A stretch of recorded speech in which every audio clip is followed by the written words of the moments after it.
आणि नागपूरसोबतच भंडारा गोंदिया मतदारसंघातही पहिल्या टप्प्याचं मतदान सुरू झालेलं आहे।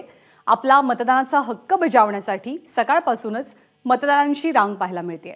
ज्येष्ठ नागरिक सकाळी सकाळी आपला हक्क बजावतात। अशाच एका मतदान केंद्रावरून आढावा घेतला आमचे प्रतिनिधी मुकुल कुलकर्णी यांनी। देशभरात लोकसभा निवडणुकीचा पहिल्या टप्प्याला सुरुवात झाली आहे। आपण आता भंडारा गोंदिया मतदान केंद्रामध्ये आहोत।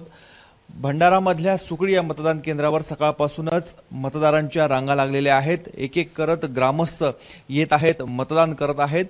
लोकशाहीच्या उत्सवामध्ये प्रत्येक जण सहभागी होतो आहे। या मतदान केंद्रावर साधारणतः 1100 मतदार आहेत, ते आपला मतदानाचा हक्क बजावणार आहेत।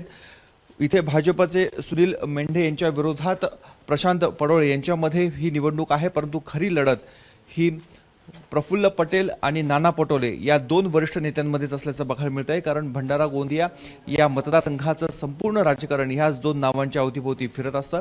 त्यामुळे या निवडणुकीकडे संपूर्ण राज्याचं लक्ष लागलेलं आहे। एकीकडे काँग्रेसचे प्रदेशाध्यक्ष नाना पटोले यांची प्रतिष्ठापना लागलेली आहे, तर दुसरीकडे प्रफुल्ल पटेल हे राष्ट्रवादी काँग्रेस अजित पवार गटाचे अत्यंत महत्त्वाचे नेते आहेत, त्यांची देखील प्रतिष्ठापना लागलेली आहे।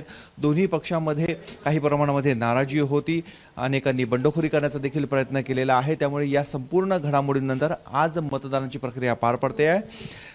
संपूर्ण मतदारसंघामध्ये एक एक करत मतदार राजा बाहेर पडतो आहे। दुपारी 12 नंतर मतदानाची टक्केवारी जरा कमी होणार आहे, त्यामुळे सकाळच्या सत्रामध्ये जास्तीत जास्त मतदारांनी मतदानाचा हक्क बजावावा यासाठी कार्यकर्ते देखील प्रयत्न करत आहेत। कॅमेरामॅन किरण कटारेसह मुकुल कुलकर्णी, एबीपी माझा, भंडारा। एबीपी माझा, उघडा डोळे बघा नीट।